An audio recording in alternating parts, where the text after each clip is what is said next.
사울이나 병사들이나 다 염려하고 전전긍긍하지만 다윗은 하나님의 말씀을 택하잖아요.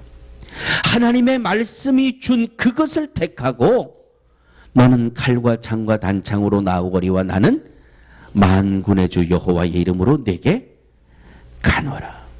할렐루야.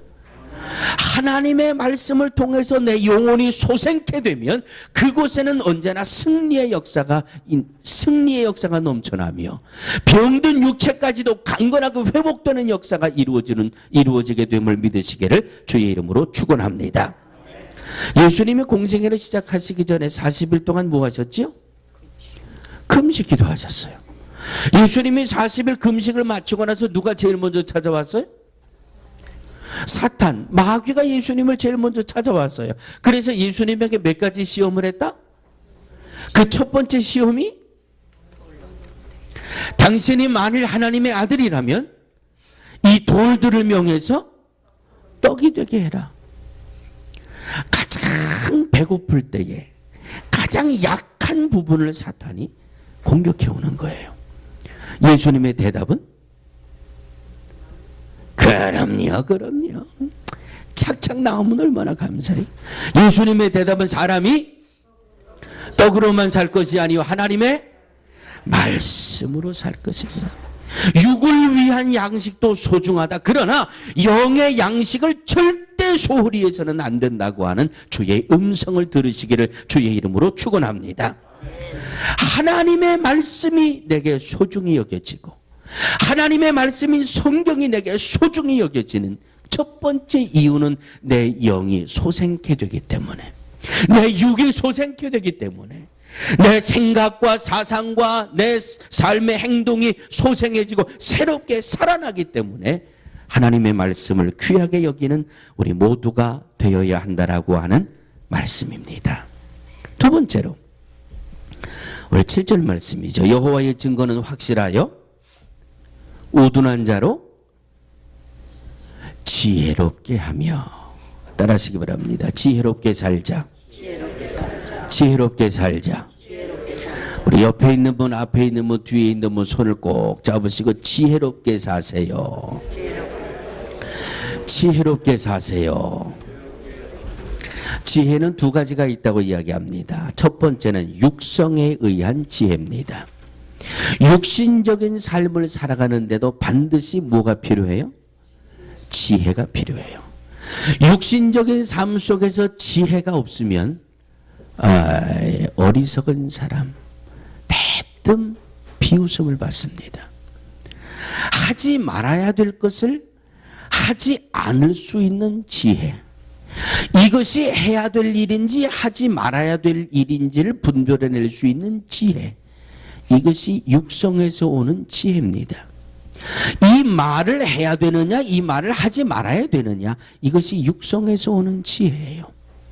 오늘은 내가 빵을 사야 되느냐, 오늘은 내가 커피를 사지 말아야 되느냐, 이것을 선택할 수 있는 지혜가 육적인 삶의 지혜입니다.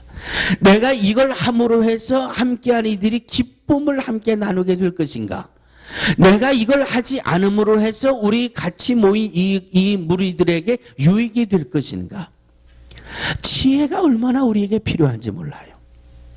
육적인 삶에도 지혜가 필요하고 영적인 삶에는 더 말할 게 없어요. 주의를 지켜야 되느냐 말아야 되느냐. 아마 오늘 새끼손가락 건 분들이 얼마나 그들의 영과 양심에 찔림을 얻을까. 그 찔림조차 없었다면 목사는 더 이상 할 말이 없지요.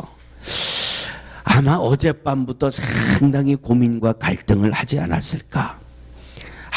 이거 내가 지난 주일날 이걸 걸지 말걸 괜히 걸어가지고, 주일날에 좀 여유가 있었을 거예요. 이제 월요일날 지나고 화요일 지나고 수요일 지나고 주일이 점점 가까워오면서 마음에 이제 짐짝이 하나씩 쌓였을 거예요. 아이고 언제 벌써 토요일이야. 야 이건 내일 주일인데 큰일 났다. 이 새끼손가락을 걸긴 걸었는데 이건 가야 되나 말아야 되나 생각하다가 오늘 주일 아침에 딱 일어나면서 에이 가지 말자 하고 이렇게 선택을 해서 이건 절대 지혜로운 선택이 아니지요.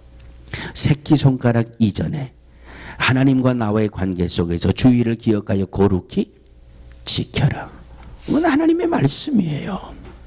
하나님의 말씀조차 기억하지 못하는 영적인 무지함이 있다면, 주의를 하나님 앞에 나오는 이 육성에 의한 지혜조차도 바른 결정이 이루어지지 못한다면 하나님의 품에서 벗어나게 되겠지요. 하나님이 내미시는 그 손길을 거부한다면 복된 삶을 포기하는 그런 삶이 되겠지요. 하나님을 아는 영적인 지혜는 더 이상 말할 수 없어요. 믿음은 바라는 것들의 실상이요 보지 못하는 것들의 증거니 선진들이 이로써 많은 증거를 얻었느니라. 할렐루야.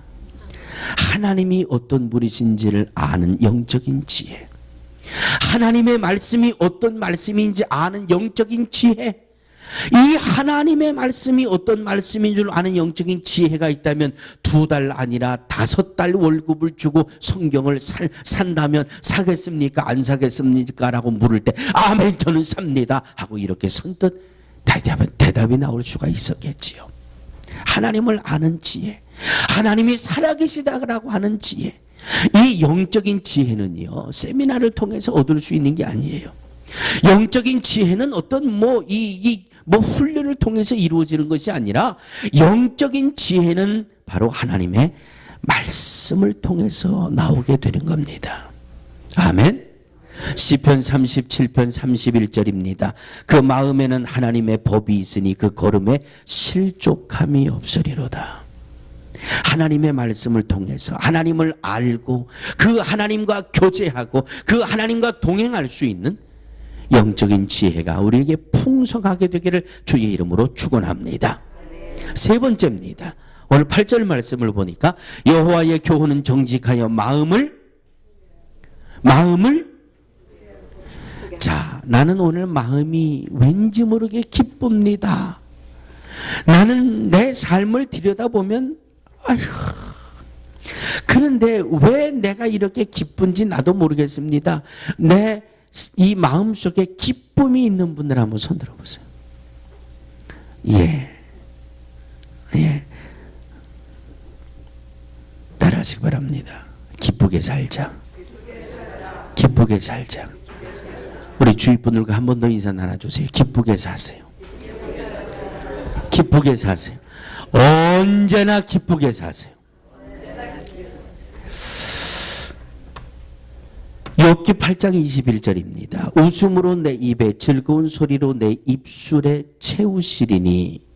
하나님, 나는 아무리 봐도 별로 기뻐할 만한 그런 일이 없어요. 하나님, 나는 아무리 나도 그렇고 내 자식들도 그렇고 내 삶도 그렇고 들여다봐도 별로 기쁜 게 없어요. 그런데 이건 저나 여러분들이 다 마찬가지예요. 삶 속에서는요 기쁨을 얻을 만한, 나로 하여금 기뻐할 수 있는 이 조건을 채워줄 만한 조건들이 별로 없어요. 그런데 체험해 보신 분들은 아실 거예요. 체험해 보신 분들은 안 되니까 하나님의 말씀을 가만히 읽다 보면 나는 전혀 지금 기쁠 일이 없는데 어디선지도 모르는 기쁨이 싹 솟아나요. 이럴 때 경험해 보신 분들은 아멘 크게 하시는 거예요.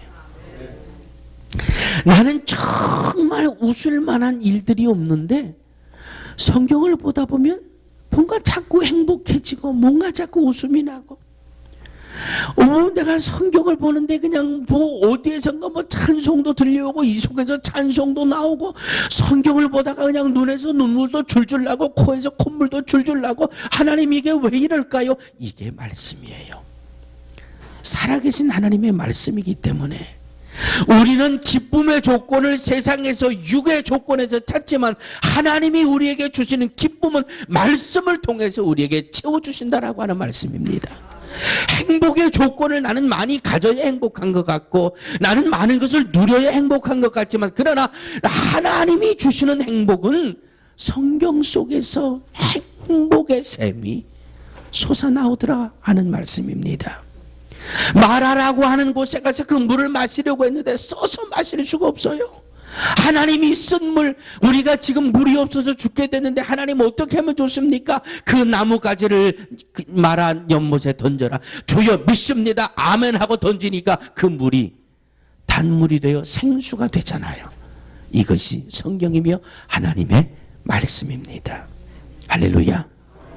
하나님의 말씀 속에서 우리는 영혼을 소생케 하시는 이 소중함을 얻게 됩니다. 하나님의 말씀 속에서 우리는 지혜의 길로 인도하시는 하나님의 인도하심을 보게 됩니다. 하나님의 말씀 속에서 우리는 정말 평안과 기쁨을 얻게 됩니다. 이 하나님의 말씀이 소중히 여겨지고 소중히 여겨지는 이 하나님의 말씀을 말씀대로 주야로 묵상하며 이 말씀에 의지하여 살아나가는 우리 모두가 되어지기를 주의 이름으로 축원합니다.